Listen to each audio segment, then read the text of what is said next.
தேவன் தம்முடைய பெயரை இணைத்தார். பாடம் 5. எபிரேய மொழியில் கர்த்தராகிய யெகோவா என்பது JHVH என்று உச்சரிக்கப்படுகிறது. யெகோவா என்ற நாமத்தில் ஹச் என்ற எழுத்து ஆதிக்கம் உடையது.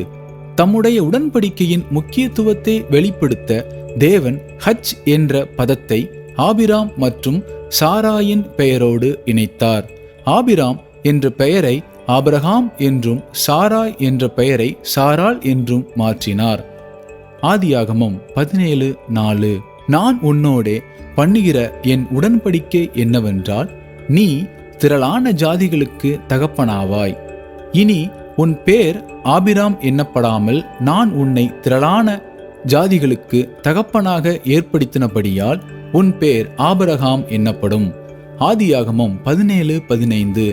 பின்னும் தேவன் ஆபிரகாமை நோக்கி, உன் மனைவி சாராயை இனி சாரா என்று அழையாதிருப்பாயாக, சாராள் என்பது அவளுக்கு பேராயிருக்கும். ஆபிரகாம் விசுவாசத்தினால் நீதிமானாக்கப்பட்டான். இயேசு கிறிஸ்துவின் மேல் உள்ள விசுவாசத்தினால் நாம் நீதிமானாக்கப்பட்டிருக்கிறோம். ஆபிரகாமைப் போல இயேசு கிறிஸ்துவின் இரத்தத்தினால் பிதாவிற்கும் அவருடைய குமாரனுக்கும் இடையில் உண்டான உடன்படிக்கைக்குள் நாம் நுழைகிறோம். கலாத்தியர் 3:7.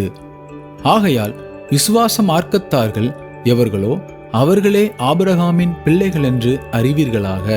ஆபிரகாமிற்கு 2 வகையான சந்ததி உண்டு: இயற்கையாக பிறந்த சந்ததி மற்றும் இயேசு கிறிஸ்துவின் மேல் விசுவாசத்தினால் உண்டான சந்ததி. ஆபிரகாமின் சரீர பிரகாரமான சந்ததியாக யூதர்கள் இருந்தபடியால் அவர்களுக்காக மட்டுமே வாக்குத்தத்தங்கள் என்று எண்ணினார்கள். எப்படியாயினும் இயேசு கிறிஸ்துவை கர்த்தராகவும் இரட்சகராகவும் விசுவாசிக்கிற யூதர்களுக்காக அந்த வாக்குத்தத்தங்கள் கொடுக்கப்பட்டது. முதலாவது, ஆபிரகாம் ஒரு புறஜாதி. அவனை யூதனாக மாற்றியது எது? விசுவாசத்தினாலே அவன் யூதனானான். அவன் தேவனை விசுவாசித்த போது அப்படியாயிற்று. விசுவாசத்தினாலே ஆபிரகாம் நீதிமானாக்கப்பட்டான். ஆதியாகமம் 15:6. அவன் கர்த்தரை விசுவாசித்தான், அதை அவர் அவனுக்கு நீதியாக எண்ணினார். 24 வருடங்களுக்கு பிறகு ஆபிரகாம் விருத்த சேதனம் பண்ணப்பட்டான். விருத்த சேதனம் ஆபிரகாமை யூதனாக மாற்றவில்லை. ஏற்கனவே இருதயத்தில் ஏற்பட்ட ஒன்றிற்கான வெளிப்புற அடையாளமே அது. கொடுக்கப்பட்ட உடன்படிக்கைக்கு வரப்போகிற சந்ததிக்கு வெளிப்புற அடையாளமாகும். சரீர பிரகாரமாக ஈசாக்கு, அதாவது சாராளிற்கு பிறந்தவன், மற்றும் இஸ்மவேல், அதாவது ஆகாருக்கு பிறந்தவன் ஆகிய இருவரும் ஆபிரகாமின் சந்ததியாகும். யூதர்கள், அதாவது ஈசாக்கின் சந்ததி, மற்றும் அரேபியர்கள், அதாவது இஸ்மவேலின் சந்ததி ஆகிய இருவரும் ஆபிரகாமின் சரீர பிரகாரமான சந்ததியாகும். எப்படியாயினும் மறுபடியும் பிறந்த யூதர்களே தேவன் வாக்கு பண்ணின தேசத்தை சுதந்தரித்துக் கொள்ளுவார்கள்.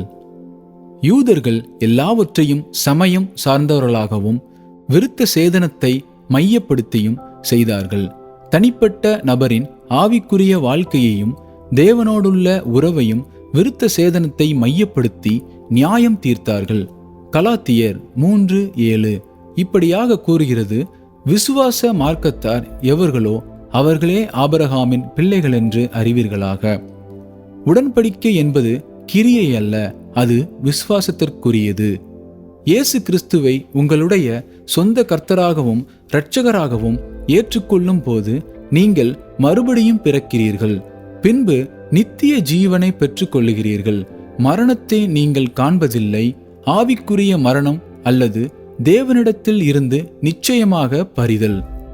உங்களுடைய சொந்த நற்கிரியைகளினால் மற்றும் சுயநீதியுடைய கிரியைகளினால் அல்லாமல் இயேசு கிறிஸ்துவின் மேல் உங்களுடைய விசுவாசத்தினால் ஆகும். யோவான் 8:51. ஒருவன் என் வார்த்தையை கைக்கொண்டால் அவன் என்றென்றைக்கும் மரணத்தை காண்பதில்லை என்று மெய்யாகவே மெய்யாகவே உங்களுக்கு சொல்லுகிறேன் என்றார். அப்பொழுது யூதர்கள் அவரை நோக்கி, நீ பிசாசு பிடித்தவன் என்று இப்பொழுது அறிந்திருக்கிறோம். ஆபிரகாமும் தீர்க்கதரிசிகளும் மரித்தார்கள். நீயோ, ஒருவன் என் வார்த்தையை கைக்கொண்டால் என்றென்றைக்கும் மரணத்தை ருசி பார்ப்பதில்லை என்கிறாய்.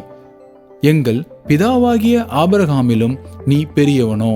அவர் மரித்தார், தீர்க்கதரிசிகளும் மரித்தார்கள், உன்னை நீ எப்படிப்பட்டவனாய் இருக்கிறாய் என்றார்கள். இயேசு பிரதியுத்தரமாக, என்னை நானே மகிமைப்படுத்தினால் அந்த மகிமை வீணாயிருக்கும். என் பிதா என்னை மகிமைப்படுத்துகிறவர், அவரை உங்கள் தேவன் என்று நீங்கள் சொல்லுகிறீர்கள். ஆயினும் நீங்கள் அவரை அறியவில்லை. நான் அவரை அறிந்திருக்கிறேன். அவரை அறியேன் என்று சொல்வேனாகில் உங்களைப் போல நானும் பொய்யனாயிருப்பேன். அவரை நான் அறிந்து அவருடைய வார்த்தையை கை கொண்டிருக்கிறேன். உங்கள் பிதாவாகிய ஆபிரகாம் என்னுடைய நாளை காண ஆசையாயிருந்தான், கண்டு களி கூர்ந்தான் என்றார். அப்பொழுது யூதர்கள் அவரை நோக்கி, உனக்கு இன்னும் 50 வயதாகவில்லையே, நீ ஆபிரகாமை கண்டாயோ என்றார்கள். கலாத்தியர் 3:9 விசுவாச மார்க்கத்தார் என்பது விசுவாசித்தல் என்பதாகும். கலாத்தியர் 3:10 நியாயப்பிரமாணத்தின் கிரியைக்காரராகிய யாவரும் சாபத்திற்குட்பட்டிருக்கிறார்கள். நியாயப்பிரமாணமான புஸ்தகத்தில் எழுதப்பட்டவைகளெல்லாம் செய்யத்தக்கதாக அவைகளில் நிலைத்திராதவன் எவனோ அவன் சபிக்கப்பட்டவன் என்று எழுதியிருக்கிறதே. உபாகமம் 27:26 கலாத்தியர் 3:10 குறிப்பிடுகிறது. உபாகமம் 27:26 இந்த நியாயப்பிரமாண வார்த்தைகளையெல்லாம் கைக்கொண்டு நடவாதவன் சபிக்கப்பட்டவன் என்பார்களாக. ஜனங்கள் எல்லாரும் ஆமேன் என்று சொல்ல கடவர்கள். கலாத்தியர் 3:11 நியாயப்பிரமாணத்தினாலே ஒருவனும் தேவனிடத்தில் நீதிமானாகிறதில்லை என்பது வெளியரங்கமாயிருக்கிறது. ஏனெனில் விசுவாசத்தினாலே நீதிமான் பிழைப்பான் என்று எழுதியிருக்கிறதே.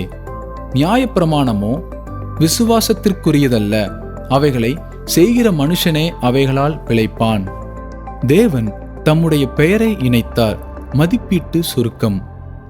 தேவன் ஹஜ் என்ற பதத்தை அவருடைய உடன்படிக்கையின் முக்கியத்துவத்திற்காக அவருடைய சொந்த பெயரில் உள்ள முக்கியத்துவம் ஆபிராம் மற்றும் சாரா என்ற பெயரோடு இணைத்தார்.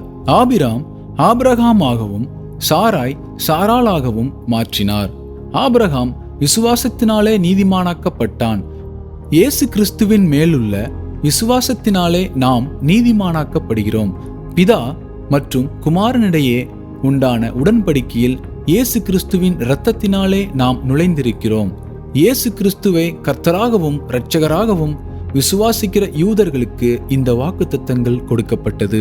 விசுவாசத்தினாலே ஆபிரகாம் யூதனானான், விசுவாசத்தினாலே நீதிமானாக்கப்பட்டான். மாம்ச பிரகாரமாக ஈசாக்கையும் இஸ்மவேலையும் சந்ததியாக ஆபிரகாம் கொண்டிருந்தான். மறுபடியும் பிறந்த யூதர்கள் மட்டுமே தேவன் வாக்கு பண்ணின தேசத்தை பெற்றுக்கொள்ள முடியும்.